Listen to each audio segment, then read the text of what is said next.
Good evening, all, and welcome to the June meeting of the Prince George's County Cable Commission. I'm Tom McLeod, Commission Chair, and to my right, I'm Doris McMillan. Mike Johnson. Samson Falabi. Thank you. We're going to move right into this evening's agenda, beginning with our first agenda item, which is the approval of the minutes from the May 22nd meeting. Is there a motion to approve? I move that we approve the May 22nd meeting Second? minutes. Thank you. And the next item on the agenda are the action items. There are no action items at this time. No action items at this time, thank you. And then we move into our monthly reports. Sure. The monthly report for the month of May 2019. For Comcast, we have 5 open calls, 0 closed calls, and no outstanding calls. For Verizon, we have 29 open calls. We have 28 closed calls and 1 outstanding. And the only one outstanding is the cinema read that we've been, tracking with Verizon. And this is because Verizon has to work with individual homeowners, in order to gain access to the owner's apartment, to address the cabling issue.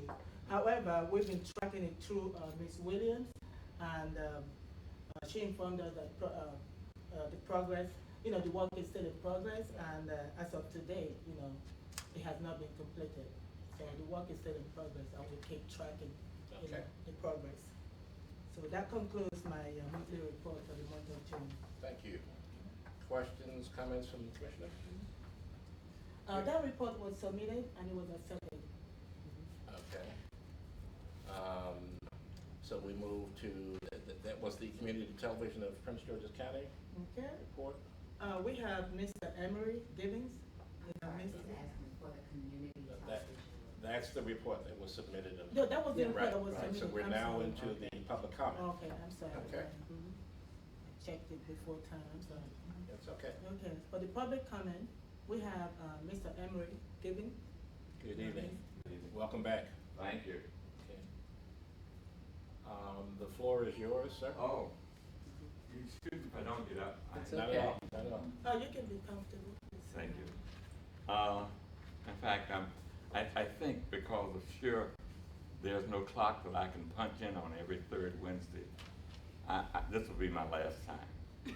Okay? I thought that maybe there was a number of times to punch and I haven't meant to go yet. But I received an email.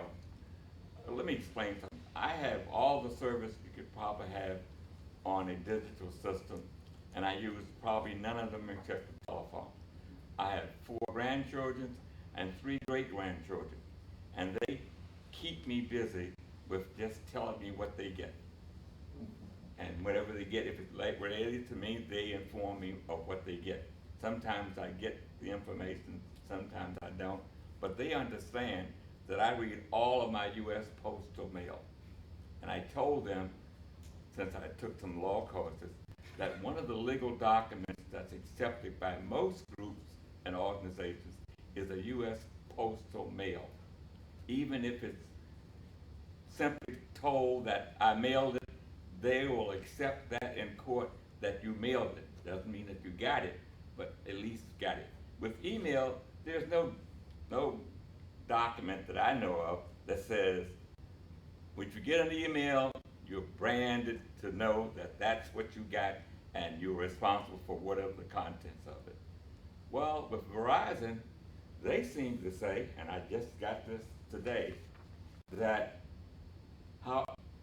records reflect the account was derolled October 17th. In viewing the consumer's pay history, the consumer does not make monthly payments.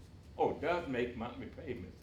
However, they are never for the requested amount, therefore causing an outstanding balance. And further on, they say, all consumers who subscribe, and this is incorrect, but I'll read it.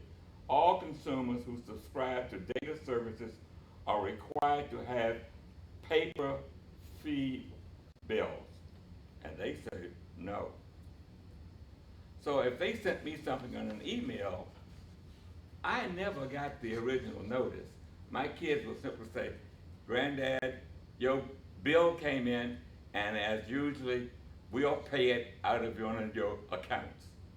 And they look at my account and they'll see Verizon, GSA, housing, condominiums, and whatever that is, they will just simply hit it with an X, and the financial agent will send them whatever I got in that thing, because that information was taken off the original document that I got from that organization. Well, it looks like Verizon has been taking my money, but they keep saying, oh, you're not sending in the right amount of money. Well, that's, as far as they're concerned, my kids, he said $120, and that's what we sent. That should be the correct amount. Well, with Verizon, the amount changes. And I don't know what the contract that is that I have with Verizon, but they've never sent me a contract. They simply says, if I am using the data services from Verizon, then I am governed to understand what the contract is between us. And that's not true, because I don't know what the contract is between me and Verizon, because I've never received one. Now, my father, I'm sorry, And I was gonna ask you, have you spoken with Verizon? have I spoken with?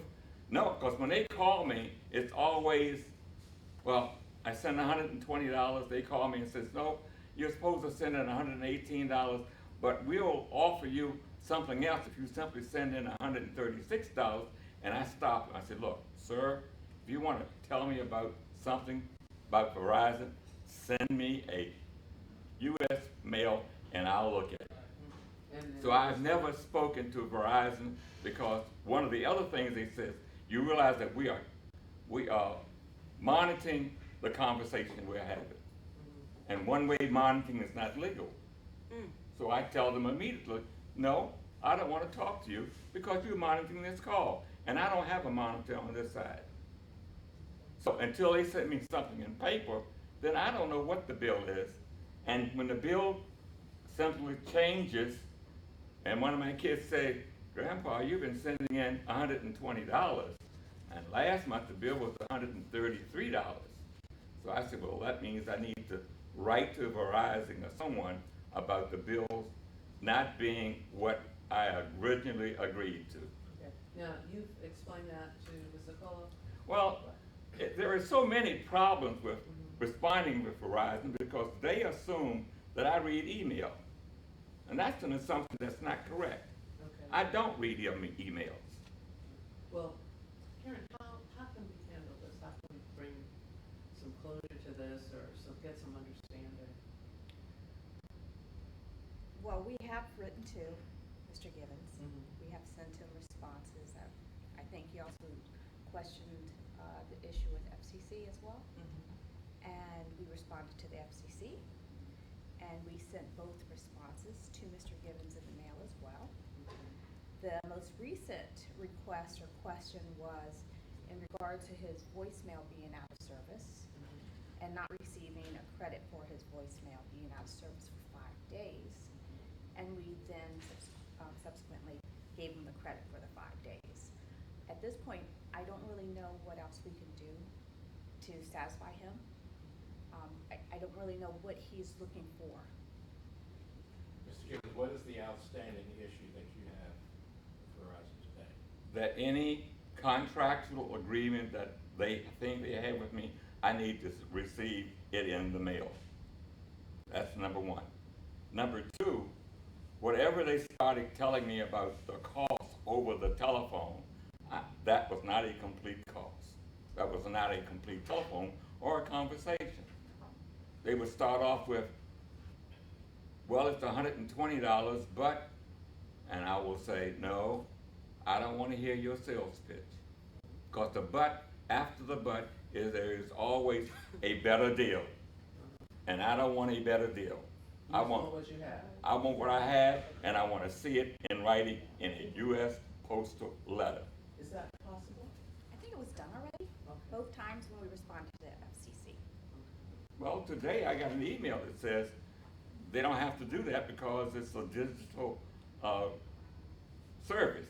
You're asking me about what services he has and what charges? No, I'm talking about, he's asking for a contract. Well, we don't have written, I mean, when you first sign up for the service, Mhm. we do follow up with an email stating everything that was agreed to on the conversation when you sign up with the service. And then a reflection of your contract, your services, are printed on your monthly bill. So you're not gonna get a contract like you're thinking of. You're gonna have to look at your bill? Is that's what you're saying? Yes, Okay. Do you have your bills? I have some bills. All of your bills for? Not all of this- them, no, For this no. particular period of Oh, time? no, I don't have all the bills. All right. I mean, you don't have them with you right now? No, but I don't have all of them from 2014, July, in which I started the services separately. Originally, I had services from Verizon with an ex-wife. Mhm. They, for some reason, for 6 months, charged my ex-wife with the phone bill that I had in my new residence. Finally, when they resolved it, they started sending me services on the telephone and services on the internet, which my children use. So they told me what the cost was, and I started paying it until it changed. And it changed based on two different incidents. One is I changed from a bundle with 2 to a bundle with 3 because I took on the voice on the telephone. When the voice on the telephone didn't work, I complained, but they told me I would have to get in line in order to get services. I mean, it's a nightmare. I think the only solution for me is to drop the service completely, and if they want to take me to court, and if you look at my court records, I have paid all of my bills for the last 50 years at least 30 days in advance. For 50 years, I have not had a bill that was more than 30 days late. And for Verizon to come back and say they are going to threaten my credit, they're ridiculous. They can threaten my credit if they put it in the U.S. mail and send it to me. What do you do about the fact that he doesn't use his email? That's not one of the services that he's using. I mean, you may have it, but he doesn't use it. That's not how he reads his mail. Are you asking me if we could send him a hard copy bill? You get a Or- hard copy bill, right? Periodically, I get a hard copy bill. If he gets one, he probably gets a monthly bill. Yeah. You know, I requested the copies of the responses before in writing for him. I mean, what were you looking for in writing now? Just, you want a letter from us stating the exact services that you have and your monthly fees? Well, if you start off with December, when I bought or asked for a set-top box, and up to that date, I don't know the exact figures, but I will just approximate. It was like $120 before I asked for that December item. And I figured that since I talked to someone on the telephone, wrong again, Emery, that he told me it would be $12. Well, when the bill came in, 12 and 120 is very easy for me to do in my head. That sounds like 132.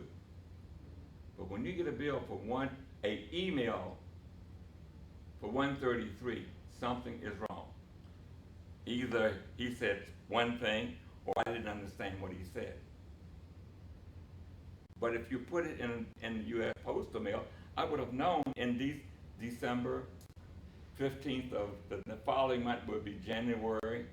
So the bill since January has never been the same except whatever they sent me an email until sometime in April when the service went completely out. They started sending me bills. And I got bills like this in paper. This one says 134. That's not far from 132.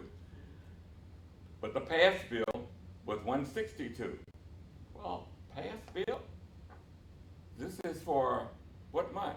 I don't know. I mean, I can look at this and Have tell. you inquired specifically about that? I inquired specifically about that, and they wanted to discuss that over the telephone. And did that conversation take place? No, because they wanted me to get an additional service. And when they want me to get additional service, I tell them, we cannot have this conversation. You have to send me a bill in the mail, like this one. Is it possible that the difference between the 132 and the 166, that there could have been or should have been a written explanation of that other than an email? So I think 132 was the amount that he paid. Okay. I don't think it was his bill.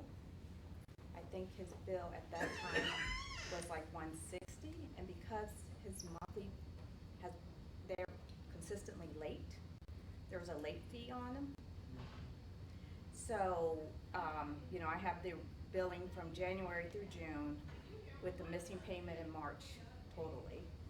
And so, you know, there could be fees added on to the account. Has he provided with an accounting or a copy of the outstanding or monthly late payments and no payments? And Yes, the letter that he received today also had the itemized monthly charges and the amount that he paid. But this is not, again, the first time that we have responded with the monthly fees and you know, his questions. And you, in fact, have received that? Received. An itemized listing of what the charges were and what they were for? I received whatever they emailed from We received that Verizon today. But that started off with January 2019. It doesn't start with December. December 2018. Right. So is that your issue at this point, December, the charges for December 2018? The charges, whatever occurred in December, should have been reflected in the bill for January of the following month. I think January 15th. How much is your bill supposed to be every month? What it's I supposed said, how much is your bill supposed to be every month? approximately $120. But again, in April, I didn't get anything. The phone was completely out, April, for 2 weeks. So what did they bill me? They billed me for the whole month, even though the 2 weeks I didn't have any telephone service.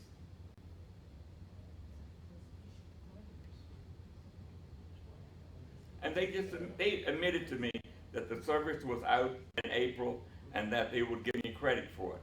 But we were still looking at what happened prior to April and still trying to, they never went back, they never even thought about April. Nobody said anything about costs and what occurred in April.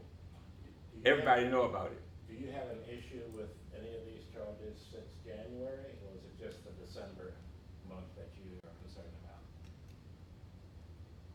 The December bill, back up. I was quoted a $12 charge in December for adding a set-top box. I was paying 120, maybe some cents. So that brought it to 132. When I got a bill that said 133 or 146, that was not what I talked about.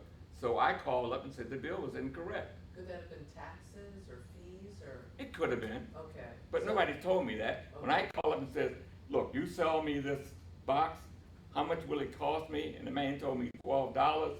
I told my kid, my account should go up to $132, and you just changed it on my pay bill, and they would have sent them $132. Well, maybe they forgot to mention that there are taxes and fees. Oh, they don't forget. Is it possible to go to supplement this with just the month of December? Seems like we start from January and you're not taking issue with from January forward, it's that 1 month of December. Of course, Okay. without a So- problem, if we haven't done it already. Right. This email, it starts with January. Sure, I'll go back to the customer service team and be more than happy to. But it share doesn't December. explain what happened to April, that it was out for 2 weeks. Well, you've already been given a credit for that, as I understand it. It was a for- voicemail for being out harassment, right. for, in April, wasn't total services. Total services would have automatically generated, a credit for all of its services. I don't know how, if they gave me credit for April, it wasn't on the bill that I received through the email. What about your? What about your hard copy? Hard copy. The hard copy in April, carried the same price of $130, and don't quote me, I thought it was $132. It might have been $133 plus something and change. But when I got the bill for that, it was like $146.76. And here again, thing that I did not know is the fees and taxes. Yeah. Do you happen to have the April bill with you? The April bill, That's the one that we're talking about. let's see. Ms. Handy, Yes, sir.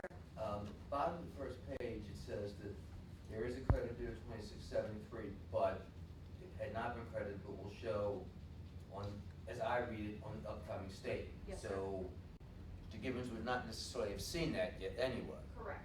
You're That, the next statement he receives will show that credit for the 5 days outage in April. correct. So no one would have seen it anyway until the next statement drops. That's true. That's true. And most likely, we didn't know there was a voicemail outage if it was an individual issue until it was brought to our attention. Right, but the credit has been issued, just a matter of time. Yes, and it's And will show on the next stated. month's So the statement. next month's statement, you should see that. You are correct. So your statement for July is where he should see the credit? Depending on his billing date, it Uh-huh. would be on July or Okay. it would be in August. Okay. Whatever his All Well, billing it most is. likely is July. 'Cause July, this was- right. We're not even out of June yet. Right. So, yes, most likely. So you will see your credit for that time where you didn't have service. It just hasn't shown up yet, Okay. okay? And then you'll be able to receive the December accounting as well, since that's the other. Well, month. I made another change within the last month, because I have not had voicemail. I cut voicemail off, and as the guy said over the telephone, well, let me explain to you what you can do. And I said, put it in writing and send it. So I no longer have what is called a package of 3. I only have the internet and the not the internet and You don't have the triple bundle, but the cable TV. the cable TV and the internet is what I have. The most recent change you made was this month, or? This month.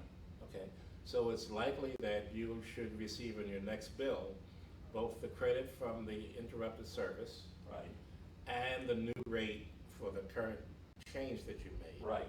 Okay, so that should be taken care of in your next monthly bill. Right. And then if we could take a look at if he could receive the December billing so that he can see what that is. That was the other outstanding issue you had. You said you didn't see December, it started from January, Yes. okay? So that theoretically should take care of your concerns. Yeah. I think you're gonna make me do a whole lot of reading. I'm gonna look at a bill that was December, that was supposed to be 133 plus something, because my adding on the $12 was not correct because of fees and. Well, you're saying you haven't received that bill, so you don't know what it's gonna say, right? Right, because the bills I've received since January have all had a figure that included penalties and fees for not paying the correct amount back in December. Okay. So suppose we, again, wait until we get that December, until you have that December accounting of what your charges are. Okay. And then your next monthly bill, which Okay. should In July. reflect, in July, which should reflect the interruption in service Okay. and whatever your rate and the current same services that you're receiving. Okay. And hopefully, between those two things, that will answer any questions you have about what you're receiving and what you're actually paying. Right. Okay? And somebody will talk to me about, somebody will explain to me how is it now that I don't have the triple package, but I have the dual package, what the rates will be from then on. Well, Because I went from three items to 2 items this month, I think, this month. Well, let's let the bills come out so that Okay. we can see them. And then once we can see what's on the bill, then I think we'll probably be able to bring something to closure. At least you'll have a good idea and you'll see what the accounting is. Okay. I mean, I think that's. That's fine. Is that fair? Yeah. Okay, Yeah, right. okay. Gibbons, in closing, I mean, I know you don't accept emails as a form of correspondence, but do you go on the net and use that for informational purposes? No, I don't. Do any of the kids or grandkids the kids. reasonably literate that they would go on? I mean, I know in this day and age, you know, lots of us, I mean, I don't surf the net like a lot of people do, but it is a great resource because you could go on to Verizon's website, take a look at all your bills, get information. It's just, I find it very helpful. I mean, I never thought I'd be the kind of person that would do that either, but I couldn't live without it now. And you can see boy. everything. You could go on there long before you receive your statement in the You're mail, looking for another be able to see if disciple. you received your credit. I am not gonna join you. My iPhone is in my pocket and it's strictly to keep phone numbers and addresses on, so I, Okay, when I write. that's fine. But That's at your some choice. point, I might join you, but at this point, I think 85 years, and I had dial-ups until 50 years ago. That dial was so nice. I mean, you could just dial that number. Jessica's in and coming back. Yes, I just have one last comment. Mr. Gibbons had sent this same question regarding his December bill to the FCC. Uh-huh. And in our response to the FCC, we advised him that his December bill had increased because he added the set-top box mid-month. So we had to prorate additional services plus his regular phone bill. So that's why it was more than $120 and just the additional $12.